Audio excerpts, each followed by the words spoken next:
be talking about our great volunteers. I did not realize, because I forgot, I'm sure was told, that the volunteers would be here this morning. So welcome, volunteers and all the community members who pray for and are involved in what God is doing here at Shepherd's Watch School. It is an amazing school, and I've loved to get to know the kids. Just amazing teachers, amazing staff. So if you're a volunteer here this morning, welcome. We're so glad you're here. And I made the message for my normal crowd. So just put yourself back into 5th grade or 4th grade or 2nd grade and just listen along like you're just one of us, okay? So you guys, I wanted to tell you something that, believe it or not, everybody here was once a little kid, just like you. And some of you in the corner, you're bigger little kids, but you're still not grown-ups yet. And one of the things that I remember as growing up is sometimes our parents could say things that really we didn't like, and it kind of embarrassed us because we want to be, grown up. I'm responsible. I can take care of myself. And I remember as a little kid, my mom would say, "Oh, Jason, you have such cute little feet," which really bugged me. And then as I got older, she'd say, "Oh, Jason, your feet aren't cute anymore. You're growing up, and they look just like normal man feet." I'm like, "Oh, whatever, Mom. It doesn't matter. They're just feet. I don't know. It's such a big deal."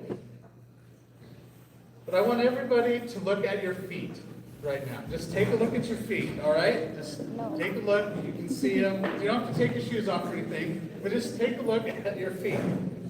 Now take a look at your neighbor's feet. Good job, good job. You're checking them out right now. Tell them you have cute feet. You have cute feet. It's like my cute boot. You have big feet.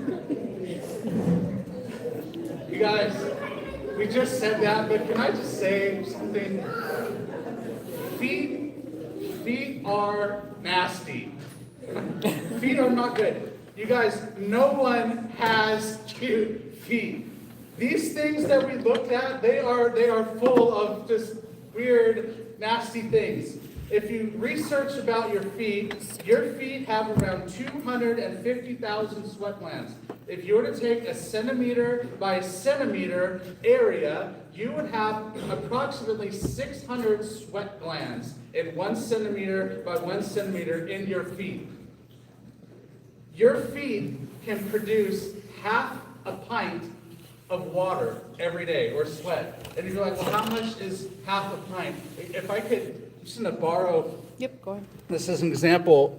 I think this is probably around an 8-ounce cup. If you were to fill this cup up with water, that would be the amount of sweat that your feet produce in one day. Sorry for the camera right there. I'm all up on you.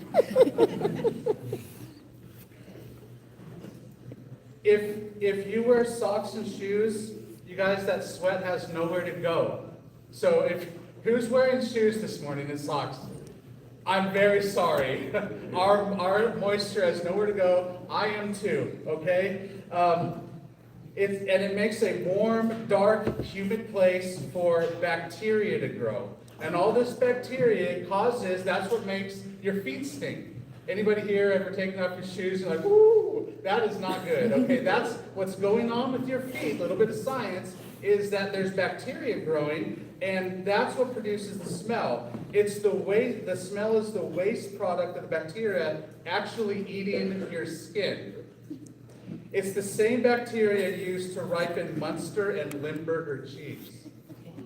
So if you're a fan of that, I'm sorry to let you know what's used in Limburger and Munster is the same bacteria is in our feet. There are 80 different types of fungus on your heel alone. Between your toes, there's 40 different types.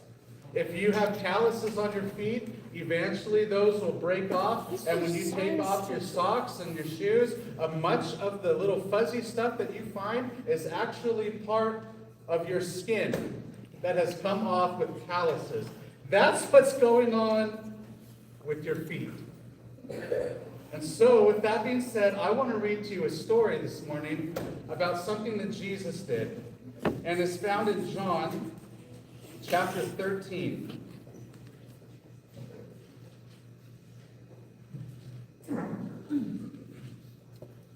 Starting in verse 3. Jesus knew the Father had put all things under his power, and that he had come from God and was returning to God. So Jesus knew this about himself. He's like, hey, everything on the earth has been given to me. I am the boss. I'm in control of it all. And then it says a word, so. So Jesus, knowing that this is who he is, he says, since this is the case, I'm going to do something right now because I have an opportunity. So he got up from the meal, and he took off his outer clothing and wrapped a towel around his waist. Now, this is like you would have like a robe, and then you'd have your normal clothes, and so that's what's going on. You'd have this outer garment, and so Jesus took off this outer garment, and it's just kind of just like normal clothes, and he wraps this towel around his waist. After that, he poured water into a basin and began to wash his disciples' icky, 250,000 sweat gland, bacteria monster growing feet. 12 guys, 2 feet a guy, 24 feet he's washing. And he dried them with the towel that was wrapped around him. And he came to this man named Simon Peter, who said to him, Lord, are you going to wash my feet? Don't do it. Don't you know what's going on with feet? Jesus replied, you do not realize now what I'm doing, but later you will understand. No, Peter said, you're not going to do it. You shall never wash my feet. Now, again, they didn't know all this stuff about feet, but the reason Peter said this about Jesus not washing his feet is because washing feet is what happened regularly back then. You just washed feet. It's what you did when you come in. But when this would normally happen, if you were rich, you would have a slave wash someone's feet. Feet were washed by slaves and servants. It was considered a humiliation to wash someone else's feet. And if it was a middle-class home and you didn't have a servant, there would be a water basin with cold water and a long towel, and the guests would need to wash their own feet. It was unheard of for a teacher or whoever was the greatest among the group of them to wash someone else's feet. It just was not supposed to happen. It ain't right. But that's what Jesus did. And it's not like we think of washing feet. You don't just kind of dip your feet in the water and get a little wet and sprinkle it around, and then you get the towel and you dry them off and it's fine. No, you get down there and you get like personal with the feet. You're scrubbing the top. You're getting between the toes.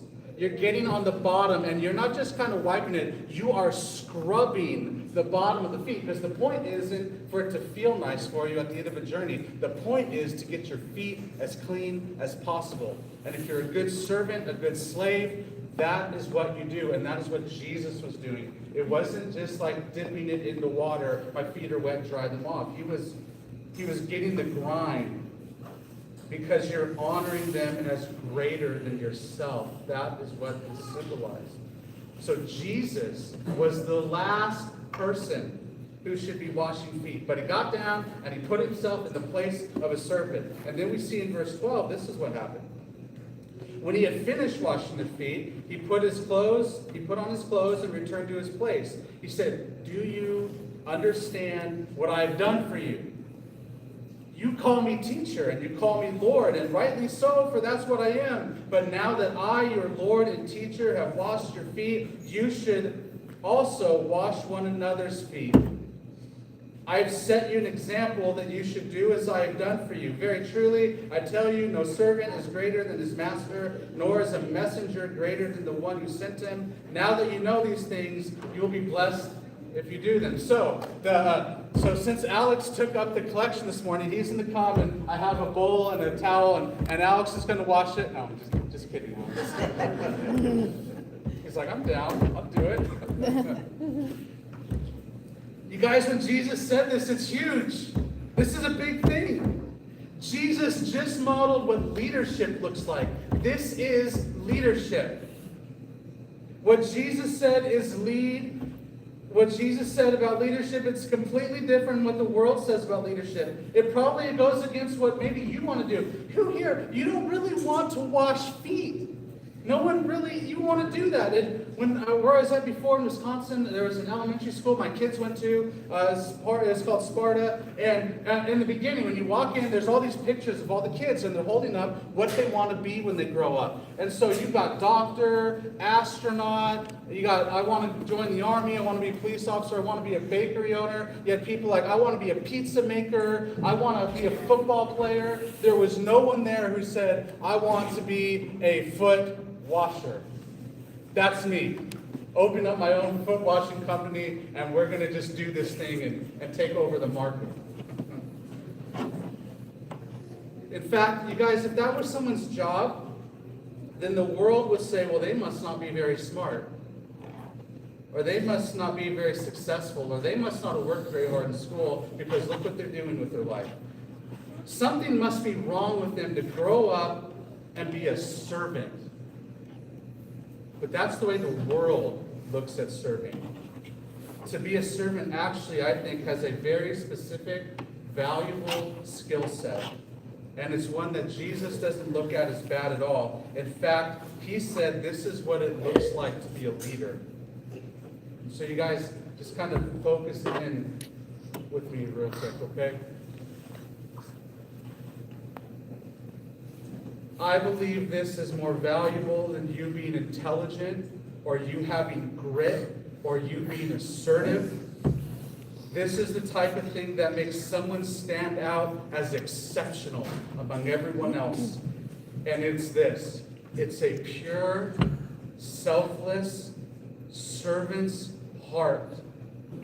And it's what makes living as a human and being created in God's image different and better than being created as an animal. See, animals, it's all about them.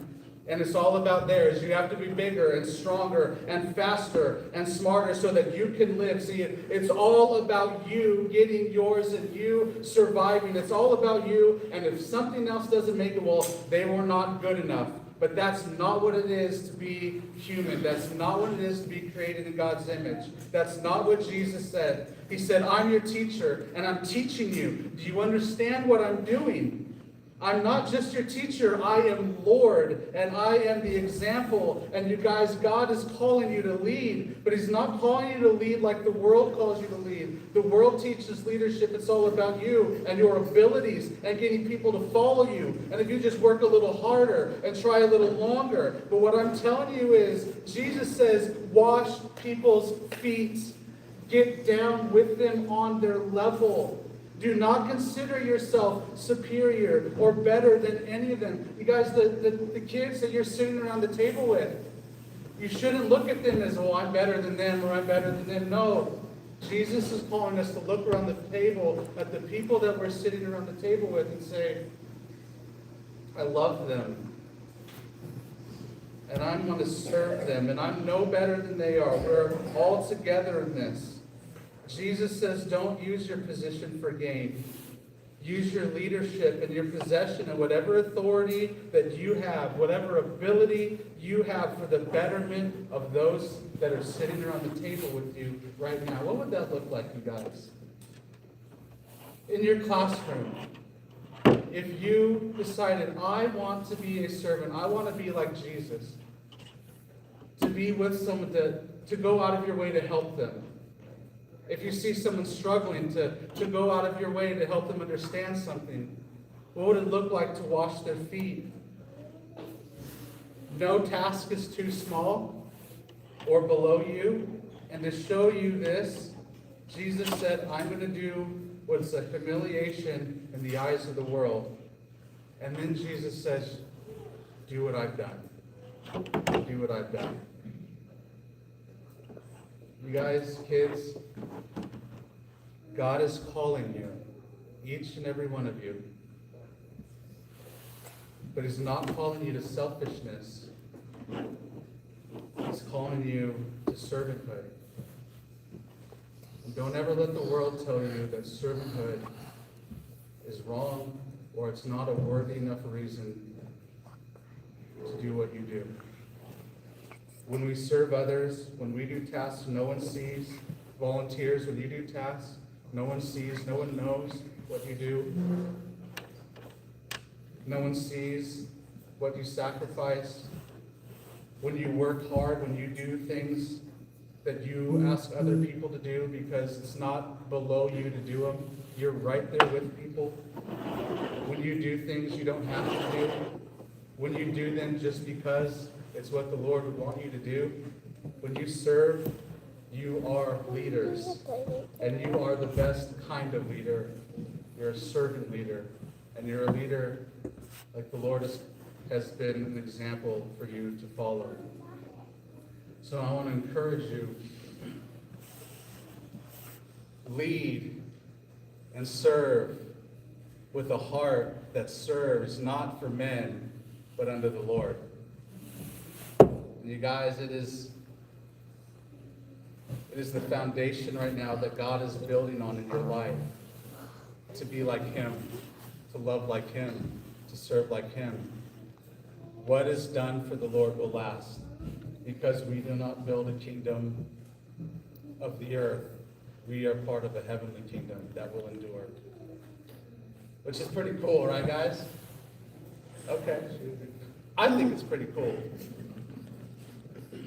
Well, we want to take a few moments and honor someone very special as we're talking about volunteers and all the work that's done, seen or unseen. So I just want to hand it over in this moment.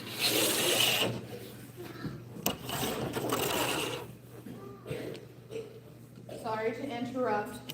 Will you just